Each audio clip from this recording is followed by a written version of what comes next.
Okay, so welcome to this video. In this video what we're going to discuss is the cell cycle, which is the process by which a cell divides into two cells.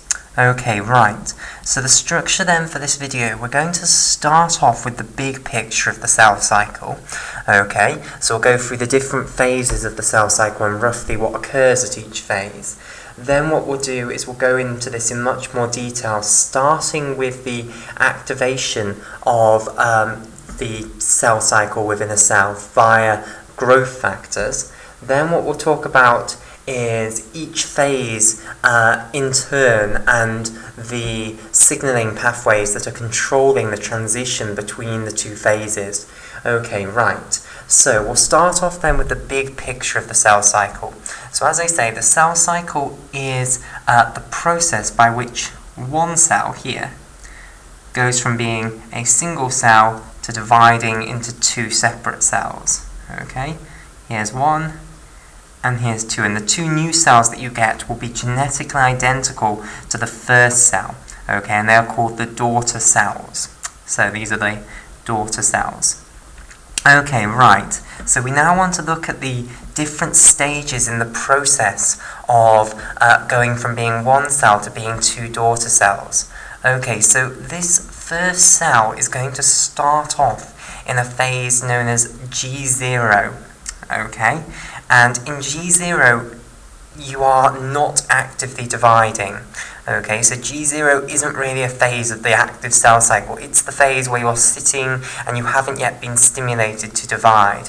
Then what's going to happen is you are going to get stimulated by growth factors. Okay, so the cell will get stimulated by some sort of growth factor. An example of a growth factor that we'll use later will be epidermal growth factor.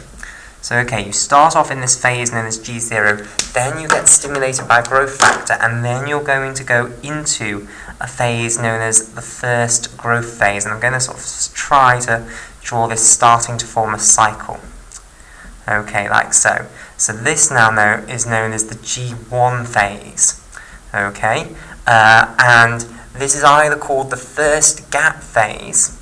Okay, so the G can either stand for gap or it can stand for growth, whichever you want to call it, the first gap or the first growth phase. And in this phase, what's going to be happening is the cell is going to be getting ready to divide. Okay, so it's going to have to grow somewhat. So if we start by drawing a picture of the cell in G0, okay, so here is our cell in G0. If this cell is going to go from being a single cell to being two separate cells, then you're going to have to increase the size of this cell because it's going to need to have enough proteins and enough intracellular organelles for two cells. Okay, so what's going to happen then is the cell is going to get bigger. Okay, so it will be making more proteins and it will be also replicating its intracellular organelles. And the intracellular organelle we're not including at the moment is the nucleus. We're going to look at the replication of the nucleus separately. But the other intracellular organelles, such as the mitochondria, they will be duplicating. You'll also be duplicating all of the essential proteins within the cell and etc. Okay, and also lipid molecules, of course, which you're going to need to increase the size of the membranes. Right, so we'll colour in the first growth phase then, in green here. Okay, and then after the first growth phase, what's then going to happen is a very important phase. Okay, the next phase that's going to happen is what's known as S phase. And in S phase, you copy the DNA of the cell. Okay, so this is called S phase, and the S stands for synthesis, and that S should be a little bit further away from the phase. They are two separate words. Okay, so this is the synthesis phase of the cell cycle, in which you are going to copy all of the genetic information. Okay, so in your original cell, you will have 46 chromosomes. Every single one of those 46 chromosomes is going to get replicated, basically. So if I draw the nucleus here, let's just draw one chromosome, but of course you'll have 46 in reality. Okay, what's going to happen in the synthesis phase is you're going to copy all of this genetic information. Okay, so you're going to end up with 2 copies of each of those 46 chromosomes. So here is our cell after synthesis phase. So I've drawn another picture there of our chromosome before synthesis phase. Okay, so let's colour in that chromosome in red, and now we've got an identical copy of that chromosome, and this is being done for all 46 chromosomes. Okay, right, so this is known as S phase in red here. Okay, after S phase, you're then going to have what's known as the second growth or gap phase. Okay, and this is called G2 phase. And in G2 phase, what will happen is the cell will grow even more, basically. So we'll go to an even larger cell. Okay, and it's still got twice the copy of the genetic information, so every chromosome is duplicated, so all 46 chromosomes have an exact replica of themselves. Okay, and in this phase you're going to be preparing for the phase of firstly splitting the nucleus into two, which is known as mitosis, and then also splitting the cytoplasm in two, which is known as cytokinesis. So there's a little bit of terminology here. Mitosis means nuclear division. It means splitting a nucleus that contains double the amount of genetic information, i.e. 2 copies of each chromosomes, into 2 separate nuclei. Okay, so this is nuclear division. And then there is also cytokinesis, which is basically cytoplasmic division, in which a cell with 2 nuclei is now going to be split into 2 separate cells. So this is cytoplasmic division. Okay, so these two, that's not going to fit in there, never mind. These two processes, mitosis and cytokinesis, they are in the next phase of the cell cycle, okay, which will take us back into this first bit. So the next phase of the cell cycle is known as M phase. Okay, and M phase can be split up into 2 portions. It can be split up firstly into mitosis, which is going to occur first, which is the nuclear division. Okay, so in blue here, this is mitosis, and then the second portion, which I'll have in yellow here, this is the cytokinesis. This is the cytoplasmic division. Okay, so this is cytokinesis. So, in mitosis, what's going to happen to our cell here? Well, I can't really draw it in there, but I'll draw it down here. Okay, so what's going to happen is we're not going to divide the cell. Okay, the cell is going to remain the same, but we're going to divide the nucleus in 2. So we're now going to get a cell with 2 separate nuclei here. Okay, and each of these nuclei will contain a single copy of all 46 chromosomes. So here's a chromosome and here's an identical chromosome. So each one will have 46 chromosomes in, and all of these chromosomes will be those same 46 chromosomes as were in the original cell. So both of these nuclei will be identical. Okay, so that's the process of mitosis then, nuclear division rather. Okay, so this is the blue phase here. And then after mitosis, what you're then going to do is you're going to split the cell in 2. Okay, so you're going to go from having a cell with 2 nuclei, which are identical, to having 2 cells. Okay, like so, each of which have nuclei which are identical. Okay, like so. So here are the chromosomes. And of course, each of them has the 46 chromosomes, the full complement of chromosomes. Okay, and this process then, this final process in the cell cycle, this is cytokinesis. Okay, and this is the yellow phase of the cell cycle. Right, so what we now want to discuss is we want to go into this in more detail. And firstly, before I go into this in more detail, let's discuss the reason this is called the cell cycle. So I've kind of suggested it here. Basically, we had this cell that started off in the G0 phase, and that was the phase where it was not actually in the active cell cycle. Then it was exposed to growth factors, and this started the whole thing off. It started growing firstly, then it synthesized a replica of all of its chromosomes. Okay, then it grew a bit more. Okay, and these are why the 2 phases are known as the gap phases as well. They're the gaps between the 2 active portions, the synthesis phase and the M phase here. Okay, then it grew a little bit more, and then it split its nucleus, and then it split into 2. Okay, now, if the growth factors are still present, what will happen to the two daughter cells? Well, they'll go straight into the G1 phase because, if there's still growth factors present in the extracellular fluid, they will now stimulate each of these to go through the cell cycle again. So often, cells keep cycling, basically, and that's why it's called a cell cycle. So they go between the S phase and the M phase, and then the S phase and the M phase, and they have these gaps in between, so the first gap phase and the second gap phase dividing the mitotic phase from the S phase. So that's what the M in M phase stands for. It stands for the mitotic phase, but remember it contains both mitosis and also cytokinesis, which are separate processes. Mitosis, strictly speaking, means nuclear division, not the division of the entire cell. Okay, right. So we now want to go into this process in more detail. So we want to start off with the growth factor and how this is going to induce our cell to go from this resting state where it's not growing and not dividing into the G1 phase. And then we'll work through this process. We'll go from G1 to the S phase, and then on to the G2, on to the M, and then the cytokinesis right at the end. And we'll see the regulation at each stage. Okay, so we're going to start off then with how growth factors are going to stimulate cells. So basically, cells have receptors for growth factors. Now, to give us a nice example, we're going to go for a specific growth factor, and the growth factor we will discuss is epidermal growth factor, which has a nice sort of archetypal receptor tyrosine kinase. Okay, so epidermal growth factor is our growth factor of choice, but there are many other growth factors that have a very similar pathway. Okay, so this is epidermal growth factor, or EGF. So we want to see how EGF is going to trigger the cell to divide. So I'll colour in EGF here in blue. Now, so cells will have receptors for growth factors on their surface. Now, the receptor that is specific for epidermal growth factor is known as the epidermal growth factor receptor. Okay, so let's say this is the cell membrane here.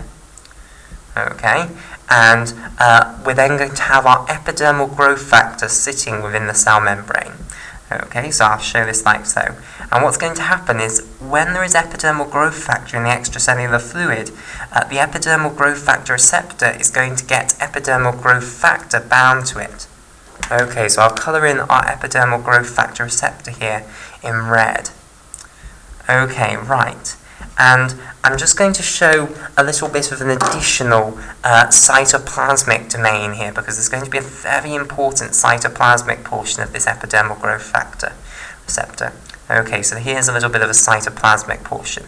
Okay, but we'll come to that in a moment. So this is our epidermal growth factor receptor. Okay, and for short that's denoted EGF for epidermal growth factor, and then the R is just for receptor.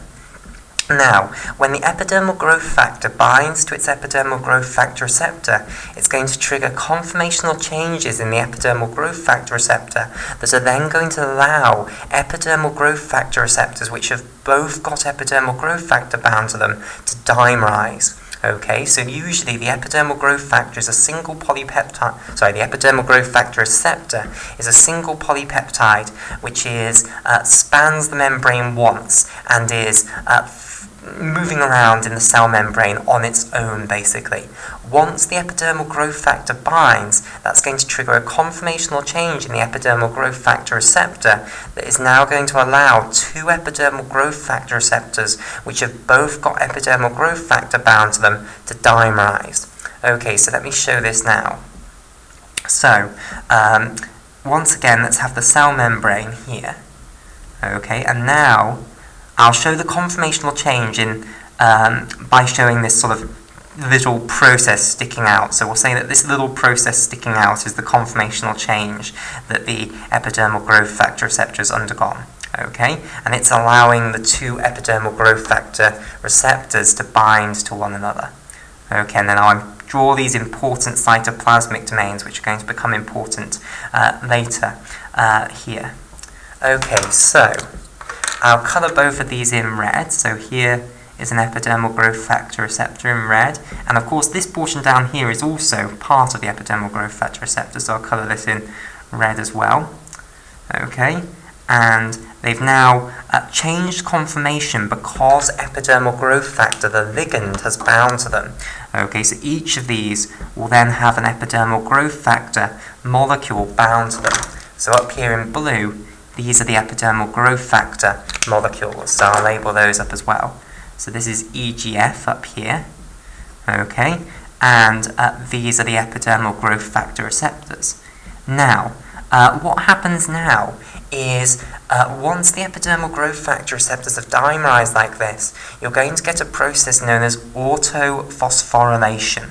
Okay, and this is going to involve these domains on the cytoplasmic side that I've talked about here. Okay, so we need to discuss what this box that I've drawn here is representing. Okay, so these boxes here, which I'll highlight in the middle in purple, these are representing tyrosine kinase domains that these epidermal growth factor receptors have on their cytoplasmic tail, basically. Okay, so these are actually enzymes. Okay, and what kind of an enzyme? What am I doing? Tyrokine, I was trying to write there. These are tyrosine kinase enzymes.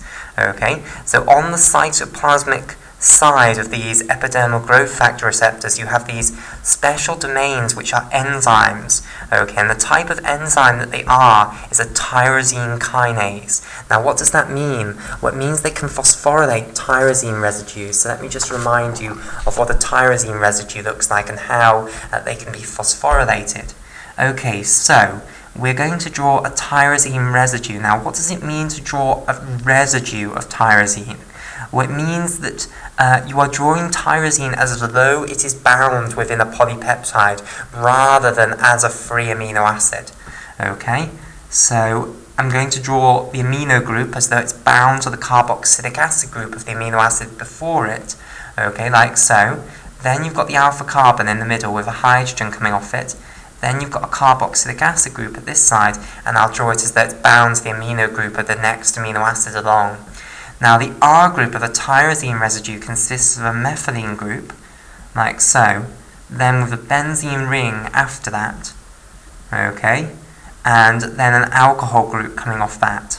Okay, so this is the structure of a tyrosine residue within a protein. What we're now going to do is bind a phosphate group onto this to produce a phosphotyrosine residue, and this is the reaction that tyrosine kinase enzymes are going to catalyze. So let me show you the structure of a phosphate group. Okay, so a phosphate group consists of a phosphorus atom double bound to an oxygen atom with two alcohol groups coming off the side, and then a single bond to an oxygen atom which has then acquired an electron via ionic means and therefore has a negative charge here.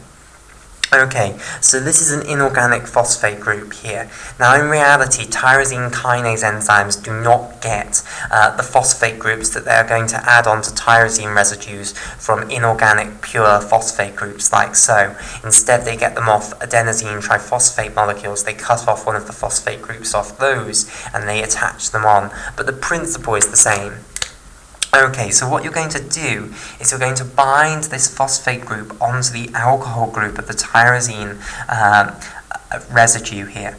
Now, the reason you can do this is that if we look at this phosphate group, okay, if we look at this portion that I'm now circling in purple, we have a phosphorus atom double bound to an oxygen atom, then with an alcohol group coming off it. Okay, now this group actually looks incredibly like a carboxylic acid group. In fact, if I change to that phosphorus atom to a carbon, and you were to ignore that it's got 5 bonds coming off, which is clearly absurd for carbon, but just look at the group that I've circled in purple, that would be a carboxylic acid group. Okay, so these carboxylic acid-like groups that we have within phosphate groups, these are capable of binding to alcohol groups in the same way that a carboxylic acid group could bind to an alcohol group. Okay, so what's going to happen is a reaction similar to esterification. You're going to take the alcohol group off the phosphate group. You're going to take the hydrogen off the alcohol group of the tyrosine residue. Okay, you're then going to bind the oxygen atom of the tyrosine residue to the phosphorus atom of the phosphate group. Now this is very similar to an esterification reaction. Okay, and to show the parallels that this sort of a link has with an ester link, this is called a phosphoester link. Okay, so you can attach phosphate groups onto tyrosine residues via phosphoester links in this way. Okay, right, and the residue after it's had a phosphate group attached to it is called a phosphotyrosine residue. Okay, so this is what tyrosine kinase enzymes are going to do, and now our epidermal growth factor receptor is dimerized in this way. These tyrosine kinase domains are now going to phosphorylate tyrosine residues on the opposite epidermal growth factor receptor. So let me explain this in a bit more detail. Okay, not only do each of the epidermal growth factor receptor molecules in their cytoplasmic domain have a tyrosine kinase domain, but they also have a lot of tyrosine residues. So for instance, there will be some tyrosine residues down here, and the single letter amino acid code for tyrosine is Y. So when people put Y, that means tyrosine. Okay, so we have lots of tyrosines basically on this cytoplasmic portion, and what's going to happen is that the tyrosine residue of this epidermal growth factor receptor, which I'll call epidermal growth factor receptor 1, is going to phosphorylate the tyrosine residues on this second epidermal growth factor receptor, which I'll call epidermal growth factor receptor number 2. So this tyrosine kinase domain is going to phosphorylate this tyrosine and this tyrosine here. Okay, meanwhile, this tyrosine kinase domain on epidermal growth factor receptor 2 is going to reciprocate. It's going to phosphorylate this tyrosine here on epidermal growth factor receptor 1 and this tyrosine here. Okay, and there are many tyrosines in this cytoplasmic domain that get phosphorylated. I've only drawn 2, okay, but there will most likely be more than that. This is just to highlight the principle that there are tyrosine residues on the cytoplasmic sides which are going to get phosphorylated by the kinase domain on the opposite epidermal growth factor receptor. Okay, so we'll colour this in. So in turquoise, this is the phosphorylation from number 2, and in orange, it hasn't worked particularly well, but in orange, that's the phosphorylation coming from the tyrosine kinase domain on the epidermal growth factor receptor 1. Okay, so these tyrosine residues on the cytoplasmic side of our epidermal growth factor receptor are going to get phosphorylated. Now, these phosphotyrosine residues are then going to activate downstream pathways.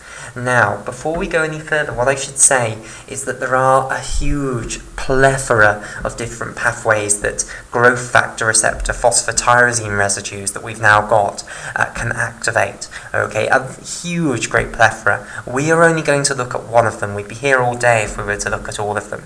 Okay, we're going to look at one of them which will highlight the essential principle that all of them are going to culminate in, basically, which is that they're going to activate transcription factors which will then change gene expression, and that change in gene expression is going to promote cell growth, and then is also going to promote the molecules, promote the expression of the molecules that are going to help move you from the G1 phase into the S phase, i.e. are going to help you actually begin the synthesis of the DNA. Okay, right, so the pathway we are going to look at is the pathway which involves activation of the monomeric G protein RAS, which then activates the RAF kinase, which then activates MEK kinase, then onto MAPK kinase, okay, MAP kinase, and then finally onto transcription factors ELK1 and MYC. Okay, so we will start that pathway in the next video.